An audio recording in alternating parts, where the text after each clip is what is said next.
Assalamualaikum warahmatullahi wabarakatuh. Perkenalkan, kami kelompok 3. Kami akan mempresentasikan stasiun proses pada gula dalam mata kuliah Mesin Instrumen Industri. Makasih kepada Bapak, Ibu, dan teman-teman semua atas perhatiannya. Baiklah, kali ini kita akan membahas tentang stasiun masakan pada proses pembuatan gula. Stasiun masakan terdiri dari beberapa unit alat, antara lain vakum pen, palung pendingin, dan kondensor. Ketiga ini akan kita bahas pada slide selanjutnya. Yang pertama ada vakum pen. Vakum pen merupakan alat yang digunakan untuk mengkristalkan nira kental sehingga didapatkan kristal gula sesuai yang diinginkan. Secara general, sistem masakan menggunakan alat yang dinamakan dengan vakum pen. Dan pada PG menggunakan sistem masakan RACD yang dengan sistem ini gula produksi akan dihasilkan dari masakan R. Vakum pen memiliki beberapa bagian. Yang pertama itu untuk memasak A menggunakan pen nomor 1 sampai 7 unit. Yang kedua untuk masakan C menggunakan pen nomor 8 1 unit. Untuk masakan D menggunakan pen nomor 9 dan 10. Untuk masakan R menggunakan pen nomor 11. Baiklah, jadi ini adalah contoh gambar dari alat vakum pen. Alat vakum pen ini memiliki banyak sekali bagian. Ada 24 bagian. Di sini kita lihat ada keterangannya. Yang pertama itu pipa air panas. Pipa air panas ini merupakan saluran air panas untuk membersihkan bagian dalam vakum pen. Yang kedua ada manhole sebagai lubang untuk orang masuk saat pembersihan atau perbaikan. Yang ketiga ada penangkap nira untuk menangkap percikan nira yang terbawa uap air. Yang keempat pipa pengeluaran uap nira, saluran uap nira keluar menuju kondensor. Yang kelima ada kaca penglihat untuk mengetahui keadaan masakan dalam vakum pen. Keenam ada pipa buangan vakum untuk menurunkan tekanan vakum pada saat masakan akan dipindahkan ke stasiun masakan. Lalu nomor 7 pipa uap pemanas, saluran uap untuk pemasukan uap panas saat menurunkan masakan atau pembersihan. Yang 8 skala pen masak untuk mengetahui isi vakum pen. 9 vakumeter sebagai alat untuk mengukur vakum pada vakum pen. 10 pipa air pencuci sebagai alat saluran air pencuci kaca untuk melihat hasil masakan. Yang 11 ada termometer ruang pemanas. Ini gunanya sebagai alat untuk mengukur temperatur uap dalam ruang panas. Manometer sebagai alat untuk mengukur tekanan uap nira dalam ruang nira. Yang 13 pipa amoniak sebagai saluran untuk mengeluarkan gas-gas yang tak terembunkan. 14 pipa pemasuk uap, saluran untuk pemasukan uap bekas atau uap nira. 15 pipa pengeluaran air kondensat, saluran pengeluaran air kondensat dari ruang pemanas vakum pen. Yang nomor 16 safety valve sebagai alat untuk mengeluarkan uap bila tekanan di dalam vakum berlebih. 18 pipa pemasukan nira kental adalah saluran pemasukan nira kental ke vakum pen. 19 pipa pemasuk air panas adalah saluran air panas untuk mencuci bila terbentuk kristal palsu. Nomor 20 pipa pemasuk Clare SHS sebagai saluran Clare SHS untuk penambah bahan masakan.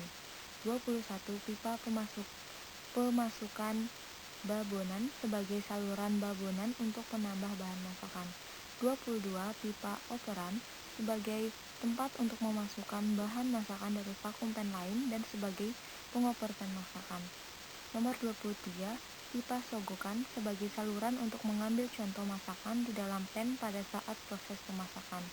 Yang terakhir pipa sirkulasi sebagai tempat sirkulasi bahan yang akan dikristalkan. Baiklah, kita akan lanjut pada proses kristalisasi. Di proses kristalisasi ini ada 3 tahap. Tahap pertama itu adalah pembuatan gula bibitan. Pembuatan masakan A dibuat dari leburan gula C, gula D2, gula kasar dan halus, nira kental, dan klare SHS. Masakan D dibuat dari strop C serta klare D, dan bibitnya di fondan. Di fondan masakan C dibuat dari strop A dan gula D2.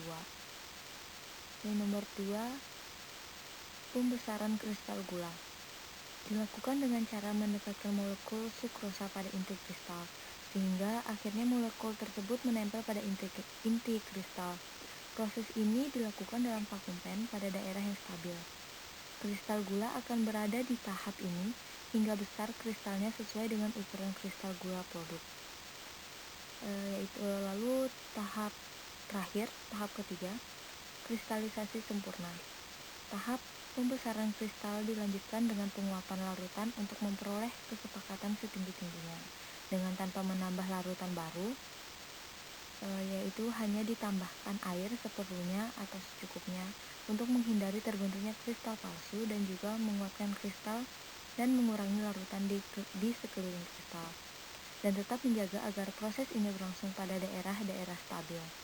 Ciri kristalisasi sempurna adalah larutan di sekeliling kristal tipis dan bening, serta bebas dari kristal palsu atau gula dengan diameter kurang dari 0,9 mm.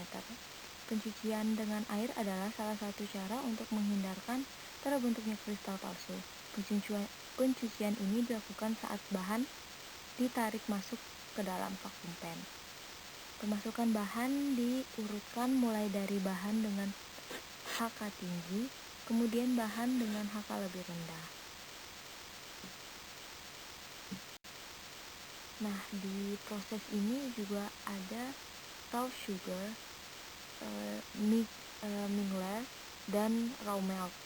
Tujuannya dari proses ini adalah untuk memisahkan lapisan tetes dan untuk membersihkan kristal dari larutannya, sehingga setelah disentrifugasi di HGFR akan menghasilkan gula yang bersih dan putih, serta berguna juga untuk menambah rendemen kristal.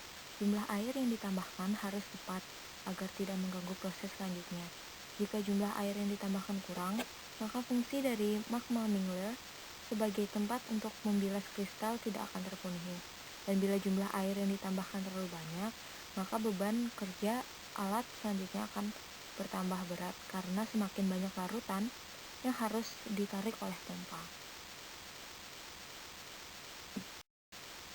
Nah, jadi ini adalah gambar 2 tangki. Yang pertama itu ada tangki sweet water, dan yang kedua itu ada tangki raw sugar melter. Raw milk yang dihasilkan masuk ke dalam fibroscreen untuk dipisahkan antara suspended solid dengan milk. Terdapat 4 unit fibroscreen dengan ukuran saringan 60 mesh, operasional 3 unit dan 1 unit standby secara bergantian. Kotoran suspended solid ini dari fibroscreen ditampung secara manual untuk dibawa ke mud juice tank atau raw milk setelah melewati fibroscreen tersebut. Screener tank ditampung di milk buffer tank. Di dalam milk buffer tank ini diberikan penambahan color precipitant dengan dosis 100 sampai 200 ppm. Tujuan penambahan color precipitant ini untuk mengikat zat warna yang terkandung di dalam screener mat. Tujuannya adalah untuk mempercepat proses reaksi dan memenuhi bakteri. Jadi setelah keluar dari DCH, selanjutnya masuk ke reaksi tank. Di dalam reaction tank dilakukan penambahan lime sucrate dan asam fosfat. Proses penyiapan untuk lime sucrate ini ada 3. Yang pertama itu susu kapur, pemurnian dengan BE 5 sampai 6. Lalu susu kapur dari pemurnian ini dipompa menuju line secret preparation tank atau pompa susu kapur diproporsionalkan sesuai kebutuhan. Yang ketiga ini di dalam line secret preparation tank ditambahkan juga screened milk. Screened milk dan susu kapur diaduk dengan RPM 45. Larutan campuran tersebut disebut line secret dengan pH 10 sampai 11. Nah, di dalam reaction tank terjadi reaksi antara screened milk, lime secret, dan asam fosfat 85% untuk membentuk inti endapan. Lalu setelah melewati reaction tank, selanjutnya menuju aerator. Di dalam aerator dialiri udara kurang lebih 5% dari volume screened milk yang dibersihkan menggunakan stirrer. Tujuannya adalah untuk membentuk proses penguapan inti endapan yang sudah terbentuk di reaction tank. Setelah keluar dari aerator ditambahkan anion flocula dengan dosis 18 sampai 22 ppm atau 0,kg per jam atau 500 liter per jam.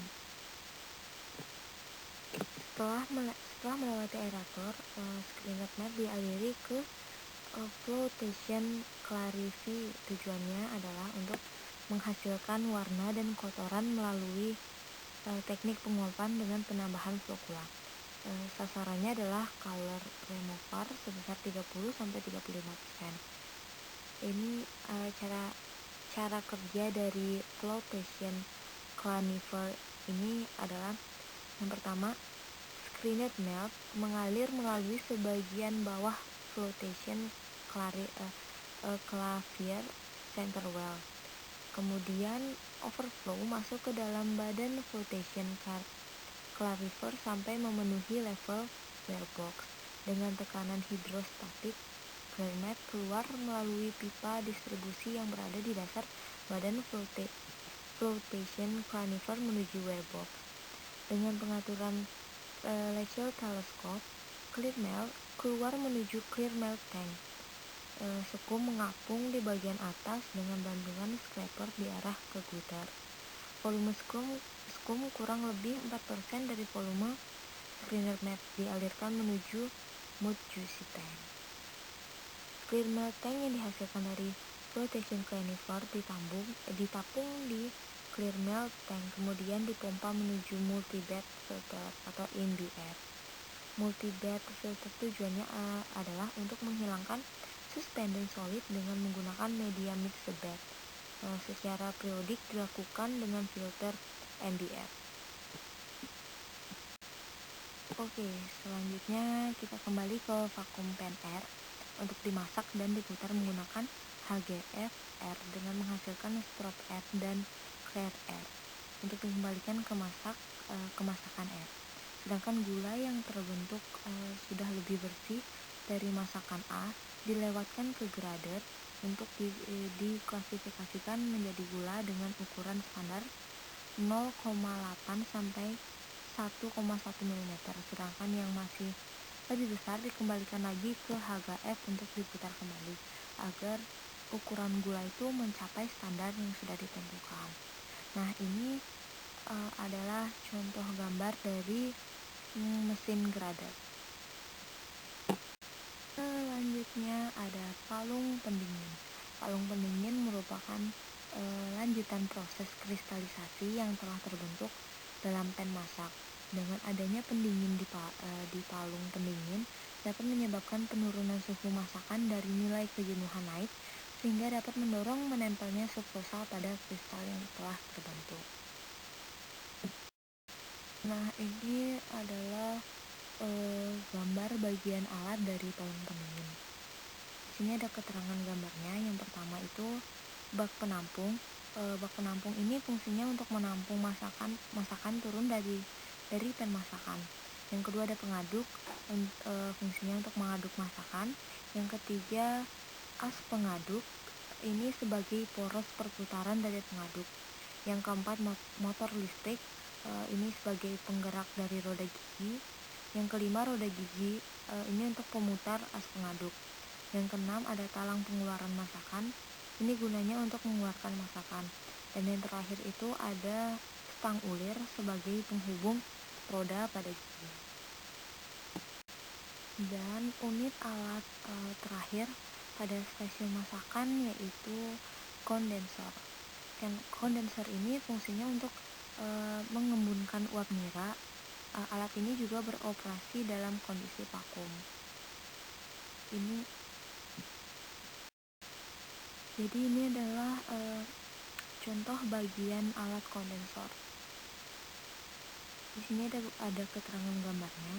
Yang pertama itu pipa air injeksi sebagai saluran air pendingin atau injeksi sebagai ke kondensor.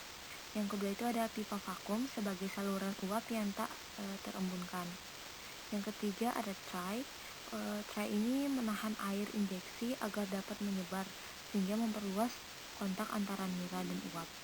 Yang keempat ada pemasukan uap nira. Ini fungsinya saluran uap nira dari penangkapan nira. Yang kelima pompa vakum untuk menarik uap yang tak terembunkan.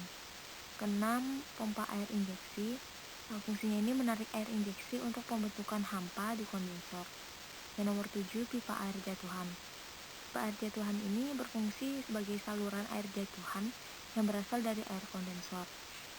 Yang nomor 8 termometer, fungsinya untuk mengukur suhu air jatuhan. Dan yang terakhir itu ada bak air. Bak air ini fungsinya sebagai penampung air jatuhan dari nira. Baiklah, pembahasan untuk stasiun masakan berakhir sampai sini. Kami dari kelompok 3 mengucapkan terima kasih kepada Bapak Ibu dan teman-teman sekalian atas perhatiannya. Wassalamualaikum warahmatullahi wabarakatuh. Pembahasan stasiun masakan selesai sampai sini. Terima kasih kepada Bapak Ibu.